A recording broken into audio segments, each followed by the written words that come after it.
What's up, FCS fans? I'm Ray Ryan with this week's Ivy League Report.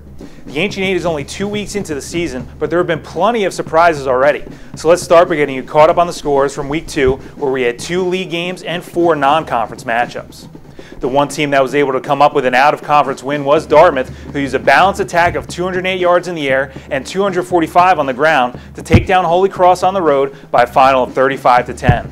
The star on defense for the Big Green was senior linebacker Folarin Arimolade, who finished with 8 tackles, 2 sacks, and 2 tackles for a loss. Unfortunately, the other 3 games out of the league did not go as well for the Ivy, with Princeton, Penn, and Columbia all tasting defeat, albeit in competitive fashion and on the road. The Tigers fell at Lehigh by a score of 42-28 and were victimized by a brilliant passing display at the hands of Mountain Hawks QB Nick Shefnisky. He threw for 461 yards and 4 scores. For Penn, the turnover bug was their main problem as they coughed up the ball 3 times in the first half at Fordham, eventually going down to the Rams 31-17. Trey Solomon was the one bright spot for the Quakers with a career-high 145 all-purpose yards.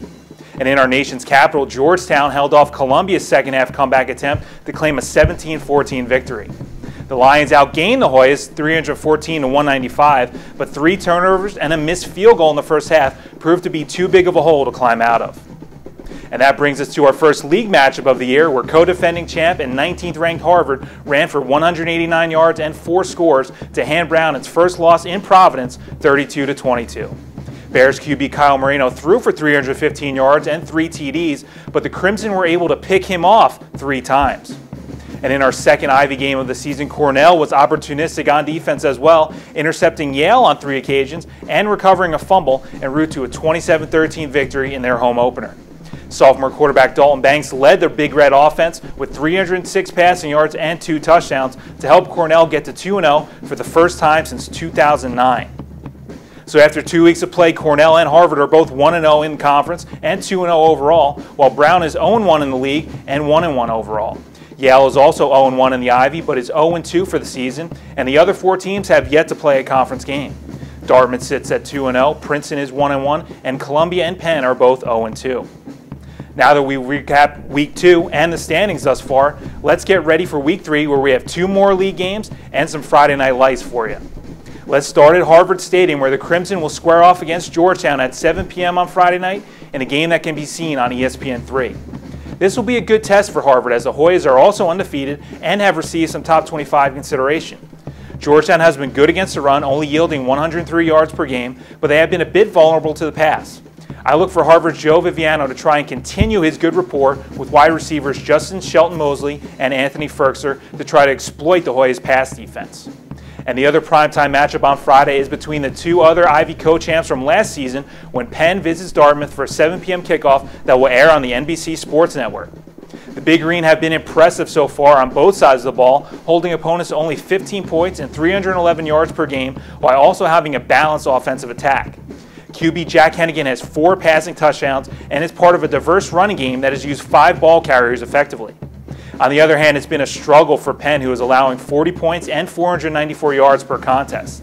If they want to turn things around, the O-line needs to protect QB Alex Torgerson a little better, and hopefully that'll lead to more yards through the air and more big plays to wide out Justin Watson. Another INT from DB Mason Williams would certainly help too if the Quakers want to pull the upset on the road. And in our other Ivy League battle of the weekend, Princeton will head across the Hudson River to meet Columbia on Saturday at 12 noon. Both squads have been competitive so far, but have opposite styles. Princeton hasn't had any problem scoring with an average of 31 points a game, but they're also giving up 36. Their pass defense has failed them so far, allowing 410 yards per game through the air and 7 touchdowns. But on the other side of the ball, their run game has been productive, with Joe Radigan leading the way at 90 yards per game and 3 scores. For Columbia, their defense has been outstanding, as they've held opponents to just 15 points and 298 yards per game. However, their passing game has struggled, only finding the end zone once compared to 3 picks and just a 127-yard average at a 52% completion percentage. In an offense versus defense matchup, though, I tend to favor the defense if they're at home, and the Lions are playing the role of host on Saturday. Now, when previewing our last 3 games of the week, I couldn't help but use the classic title of the good, the bad, and the ugly. I'll start with the good because I think that 2-0 Cornell visiting 25th ranked Colgate is a really good matchup. Colgate is 1-2, but their losses are at Syracuse and at number 7 Richmond. The Raiders' strength on offense is their running game, which boasts 3 players that are over 100 yards on the year and have combined for 5 TDs. But the Big Red have been decent against the run, and they've been able to generate 7 turnovers while only giving the ball away once. If turnovers aren't a factor, I think another battle to watch is the pass rush of Colgate against the O-line of Cornell. D lineman Pat Afriye and linebacker Trent Williams have combined for 7 sacks already. So it'll be interesting to see if the Big Red can protect Dalton Banks and break their 7-game losing streak to the Raiders. Well, 7's definitely the magic number for that one. And the game that I've labeled as the bad for this Saturday is Yale hosting Lehigh at 1:30. From what these teams have shown so far, it just seems like a bad matchup for the Bulldogs.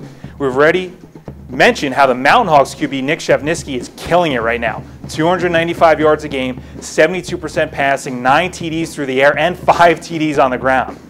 Now he's going up against a Yale team that has allowed 310 yards passing and 41 points per contest. A couple of reasons for hope for Yale, though, is that they do have 5 sacks on the year, so maybe they can generate some pressure on Shevnisky and force some turnovers. And for their offense, Trey Moore took over under center late in the first half last week and finished with 174 yards. Maybe he can continue to provide a spark.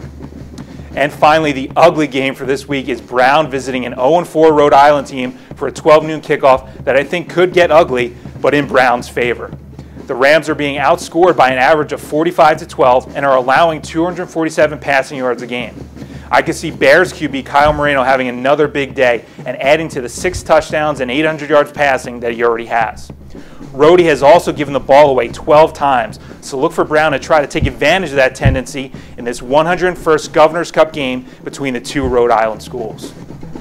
Well, that'll do it for this week's Ivy League Report. I'm Ray Ryan, and hope you enjoy the games.